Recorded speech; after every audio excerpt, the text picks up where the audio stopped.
Welcome to the SCP Foundation Classified Briefing. Today's subject, SCP-1981, Ronald Reagan cut up while talking.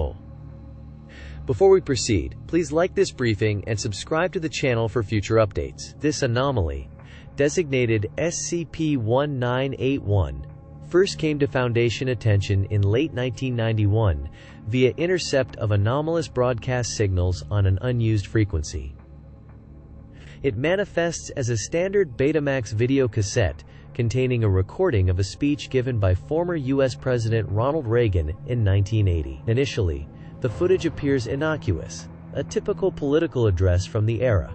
However, upon closer scrutiny, it becomes clear the content is not only uncharacteristic, but profoundly disturbing. The classification is Euclid, reflecting its stable but unpredictable anomalous properties. The core anomaly involves subtle, then increasingly overt, physical and verbal alterations to President Reagan during the speech. These modifications suggest an external, hostile influence, attempting to subvert or corrupt the historical record. You must understand that mere observation of this anomaly is a critical containment procedure. SCP-1981 is currently contained at Site Classified in a secure vault, stored within a standard anomaly-safe media locker. Access is restricted to personnel with Level 3 clearance and above, and requires explicit authorization from the lead researcher. The primary containment procedure involves maintaining the Betamax cassette in a stable, temperate environment to prevent degradation. Duplication of the original tape is strictly prohibited. Any attempts to digitize or re-record the anomaly have proven ineffective, or resulted in the creation of non-anomalous, corrupted copies, reinforcing the unique nature of the original artifact. All playback of SCP-1981 must occur within a shielded, Faraday-caged viewing room to prevent potential anomalous broadcast signals from propagating beyond containment. Personnel observing the anomaly must wear standard audio-visual dampening headsets to mitigate direct exposure to any sonic or visual mimetic agents that may emerge. You are to report any unusual physiological or psychological effects immediately.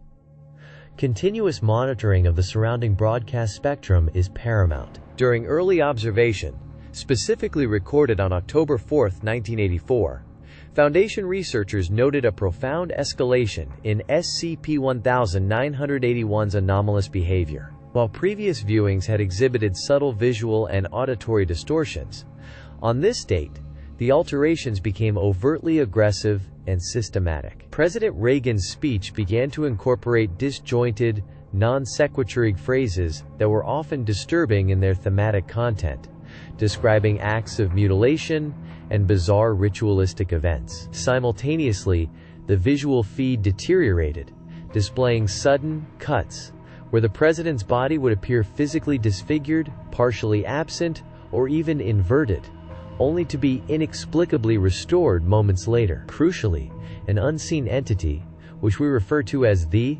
narrator, began to interject, speaking directly to a perceived audience within the video, seemingly unaware of its own anomalous context. This entity's presence is characterized by its distinct, often malevolent, commentary on the president's physical corruption. You must analyze these narrative shifts for patterns, but under no circumstances are you to attempt to engage or respond to the entity. Its intentions remain hostile and unpredictable. Further analysis of SCP-1981 revealed a critical temporal inconsistency. Despite being a Betamax recording from 1984, the events depicted within the anomaly are not static. The progressive deterioration of President Reagan's physical form and the increasing malevolence of the narrator suggest a non-linear, evolving, temporal state. Each playback session reveals subtle, yet compounding, changes from the last, indicating that the present of the broadcast itself is fluid and subject to internal anomalous progression. It appears to depict a series of events unfolding in a distorted, possibly alternate, timeline, where the original speech acts as a deteriorating anchor. This temporal flux means the anomaly is not merely a corrupted historical document, but a window into a constantly shifting, deteriorating reality. Your observations are vital for mapping this internal chronology, But you must remain aware that the anomaly's future is perpetually unfolding within each viewing, and its implications are not merely observational. Any attempt to predict or influence its internal progression is strictly forbidden due to unknown temporal risks. Over successive viewings, the pattern of deterioration within SCP-1981 has become unmistakably consistent and alarmingly progressive. Each playback reveals an accelerated decay of the subject. President Reagan's physical integrity rapidly degrades, with instances of extreme bodily distortion, evisceration, and even complete anatomical rearrangement becoming more pronounced and prolonged. The frequency and intensity of the narrator's interjections likewise increase, its commentary growing more explicit in its descriptions of torture and desecration, often directed at the president's form. The original content of the speech becomes almost entirely obscured, replaced by fragmented, guttural utterances that bear little resemblance to coherent language. Disturbingly, the environment itself within the video has begun to show subtle signs of corruption, hinting at a wider contagion. This progression is irreversible. Once observed, the anomaly does not revert to a previous state. You must document these changes with absolute precision, understanding that each viewing contributes to the anomaly's advancement towards an unknown, but undoubtedly horrific, endpoint. Be prepared for escalating visual and auditory trauma during extended observation periods. The progressive deterioration observed in SCP-1981 has recently manifested a disturbing thematic shift, directly referencing the 1981 assassination attempt on President Reagan. While the anomaly is dated 1984, the narrator's monologues now frequently intersperse detailed, graphic descriptions of the historical event, but with critical distortions. These accounts depict not just an injury, but a prolonged, agonizing dismemberment, often directly attributed to the colony entity controlling the broadcast.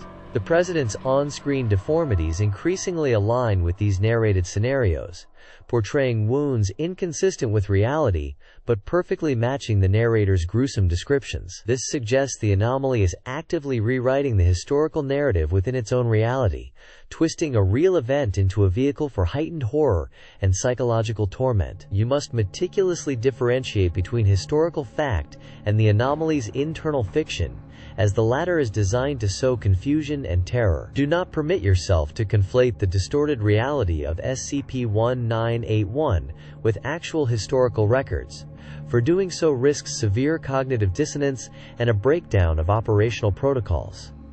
The prolonged exposure to SCP-1981 carries significant psychological risks for personnel. The visual degradation of the subject, combined with the increasingly explicit and disturbing commentary from the narrator, is known to induce severe distress, nightmares, and symptoms consistent with post-traumatic stress. Analysts have reported auditory hallucinations of the narrator's voice persisting after viewing sessions, along with intrusive thoughts related to the horrific scenarios depicted. The deliberate manipulation of historical events within the anomaly's narrative can also erode a viewer's sense of reality, leading to cognitive dissonance and, in some cases, acute paranoid ideation concerning external influences on established historical facts. Psychologically screening all personnel assigned to SCP-1981 is mandatory, and rotation schedules are strictly enforced to minimize cumulative exposure. You are to report any adverse mental or emotional effects immediately, as your mental fortitude is a critical component of successful containment. A notable incident involved Dr. Classified, a senior analyst assigned to SCP-1981 for an extended period beyond standard rotation protocols. Despite regular psychological evaluations, Dr. Classified began exhibiting severe delusional paranoia, convinced that the AC, narrator, entity from the anomaly, was actively communicating with him outside viewing sessions. He reported hearing its voice guiding him to correct historical inaccuracies depicted in other classified documents, specifically those related to the assassination attempt. This culminated in an attempt to access restricted archives, resulting in his immediate apprehension and reclassification to a psychiatric observation ward. Dr. Classified's case exemplifies the profound, insidious influence SCP-1981 can exert on even highly trained minds. The anomaly's ability to blur the lines between its internal, distorted reality and the objective world poses a significant threat not only to individual personnel, but potentially to the integrity of Foundation data. You are reminded that any perceived communication or directive from SCP-1981 or entities associated with it is a manifestation of its anomalous influence and must be reported without hesitation. The implications of SCP-1981 extend far beyond mere psychological distress. Theoretical analysis suggests the anomaly may not simply be a recording of an alternate reality, but an active vector for timeline corruption or memetic alteration. The increasingly violent and impossible events depicted, particularly the cutting up of Ronald Reagan, appear to be an attempt by an unknown entity or force to rewrite historical perception. We theorize that prolonged, uncontrolled exposure could potentially introduce these distorted narratives into the collective unconscious, subtly influencing historical records or even future events through a complex causal loop. While the precise mechanism remains unclear, the fact that the anomaly continues to progress and worsen with each iteration indicates an ongoing, active process. Containment protocols are therefore not just about isolating a dangerous object, but about safeguarding the integrity of our reality from a potential assault on its very timeline. You must understand that monitoring this anomaly is akin to observing a slow-motion historical rewrite. Any deviation from protocol could have catastrophic, reality-altering consequences. The current status of SCP-1981 remains under strict observation, with constant monitoring for any new anomalous developments or escalating effects. The primary threat posed by this entity is multifaceted. Its direct, insidious psychological impact on viewers, its potential for memetic dissemination of distorted historical narratives, and the theoretical risk of altering fundamental aspects of our reality or timeline itself.